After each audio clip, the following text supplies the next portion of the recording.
Welcome back to another episode of my watch therapy. Today we have a absolutely killer, I don't know if I want to call it a value watch, but I mean it is Seiko 5 after all. They're an incredible value, all of them, off the charts.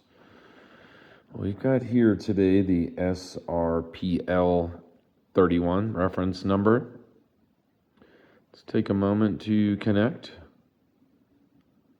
this great looking timepiece. Very cool. Hold on, let me hit this with a cloth real quick. This great looking timepiece is limited, but in Seiko limited nature, which means there's 4,000 of them in the world. And the edition, or the reason it's limited, it is, I'm going to try to say this right, I'll put it in the description, but it is the Yuto Horigome limited edition. Yuto is the first name of a international skateboarding star. He's a big time skateboarder from Japan, Yuto is. And he's so good that Seiko decided to make a watch with his symbol. Apparently, this is part and parcel or synonymous with his name. He has this symbol, maybe he wears it on his shirt or on his board. I don't know. But you can see a little information here, and I apologize, my voice is a little rough right now. I'm just had a weird little throat tickle going on. It's that time of year. But you can get a lot of information from right here. It's a 4R36, which means it has 21,600 beats, beat rate, and it's made in Japan. And you can see the limited edition, and this is 684 out of 4,000. So many good things about this watch. I'm just going to say it. Hold on, I meant to also say this is the price, $410. I mean, just keep that in mind when you think of like all you're getting here. This watch is for sale at TikTok Time Shop here in Colorado Springs, Colorado. I'll put a link in the description. But as you see here, it looks to me like they pretty much have borrowed the case from the Seiko Alpinist. If you're familiar with that watch would have a Cyclops eye there, so that is different. But I believe I should have looked it up. Help me. I think it's the same movement. It's the same case design. And the case,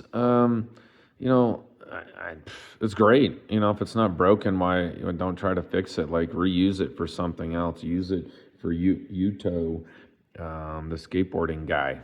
Why not? You're Seiko. You can do whatever you want. And it actually, I thought it was a smaller, but I looked it up, and it is, in fact, 39.4 millimeters across. And then this lug-to-lug, which is, again, something I'm finding is more important in some ways, because I've seen ones with a smaller diameter, which like 37, 38, which I didn't think I would ever wear. But then this is like closer to something that's like, 45 or so. This one is in fact 48.1 millimeters across, or top to bottom, lug to lug. And so, that's 30, almost 40 millimeters across, almost 46 top to bottom. I mean, that's kind of getting in my watch therapy league right there. I love those dimensions. And look how that just sits right on there. Look at that. I think that's super good looking. It's got a kind of class to it. It definitely has an outdoorsiness to it. Again, that Alpinist. I'm not sure any part of this makes me think of skateboarding. I'm not sure skateboarders would give a rip about this, but I don't want to judge. You can see a double curved Hardlex crystal there. That's pretty nice, very nice. A lot to love here. And as I mentioned, there is just one thing I'm not like wild about. It's this strap. It's a little padded. It's definitely padded. I think it would take a long time to break this in. I've had this on, it is calfskin on the bottom, which is great. But calfskin, in my mind, doesn't really matter if the strap itself just like makes your wrist freak out. It's incredibly stiff. I mean, I'm incredibly stiff. I mean, look at that watch. When I look at the rebound on that, it's just like doing. It's too stiff. And I'm not confident that it's going to loosen up anytime soon. Does have tool holes right there. You can absolutely change it out.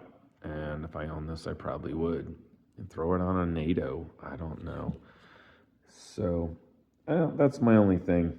I think I could get used to it. It just like it was sitting on my wrist kind of awkwardly because this last section is so thick. It was like pushing the watch kind of up almost off my wrist.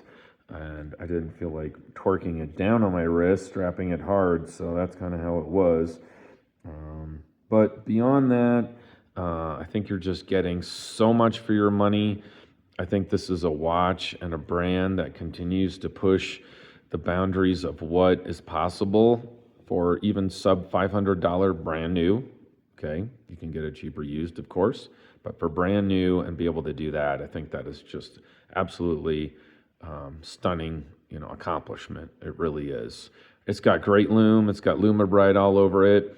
I really like how they, lastly, how they put the minutes kind of on the outside here in larger font, and then the hours inboard of that.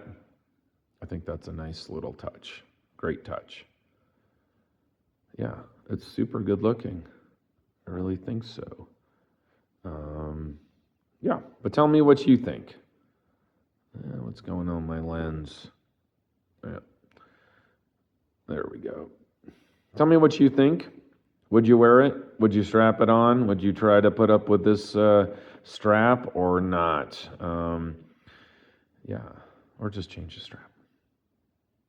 Thank you for spending your little of your most precious commodity, which is time, watching my video today. I'm very grateful, and I hope you have a great rest of your day. Take care.